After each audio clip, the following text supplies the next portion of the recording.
It's funny because if you search for candied yams online, almost everyone uses sweet potatoes. It's not because they don't want to use yams, it's just because sometimes they're really hard to find. And it's totally okay if all you have are sweet potatoes. In fact, I went to 4 different grocery stores and all I could get was sweet potatoes. But if you can get yams, absolutely use them in this recipe, but they can be interchangeable.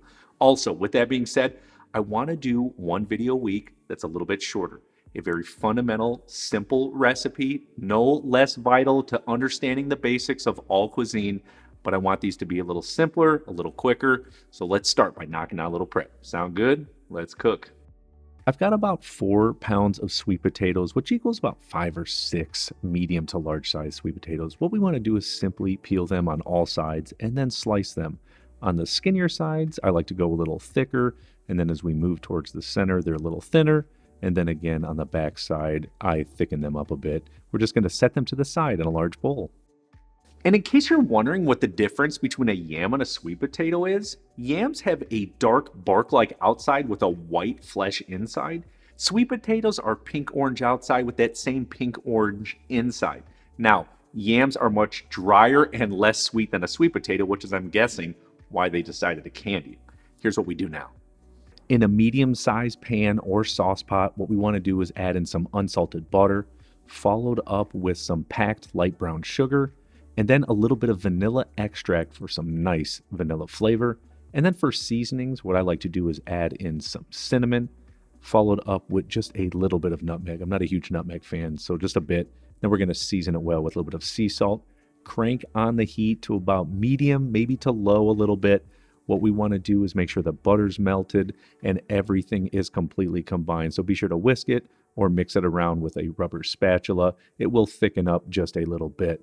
Then at that time, let's head back over to our bowl of sweet potatoes, pour all of that goodness, and I mean get every last little bit of that butter brown sugar goodness and put it all over the sweet potatoes, or yams in this case, and completely mix everything until they are coated. That is the goal. Then we're going to transfer over to a 13x9 casserole dish, or a similar size would be just fine. Even a cast iron skillet would be good. And then again, get every little bit out of that bowl into there. What we want to do is cover it with aluminum foil and then take it right over to the oven. We're going to bake this at 350 degrees, and it's going to take about 40 to 45 minutes for it to sort of steam bake and start to soften up those potatoes. At that time, remove them. Let's have a look. They look really, really good.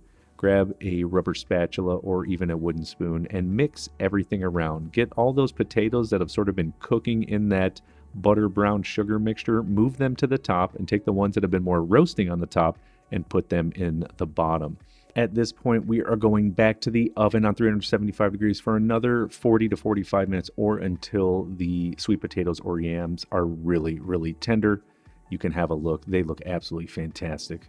Understanding these simple cooking principles and putting them into practice over and over and over again make you a better cook, a home chef. I promise you, when you do this, you will get so much better. And then in return, like always, your homemade food from scratch, it just tastes better.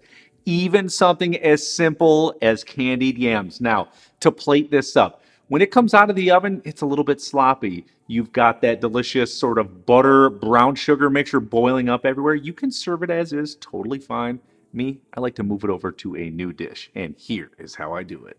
I'm going to transfer all of this to another little small casserole style dish, but again, to clean up all the edges from the brown sugar that's been cooked on, get all of that sweet cinnamon sauce they've been cooking on, and pour them all over the top. If you learned something and love this video, please, please, please like and share it. Definitely subscribe to my channel and check out this video right here. I made it just for you. You'll love it. We'll see you on there. Let's get in this.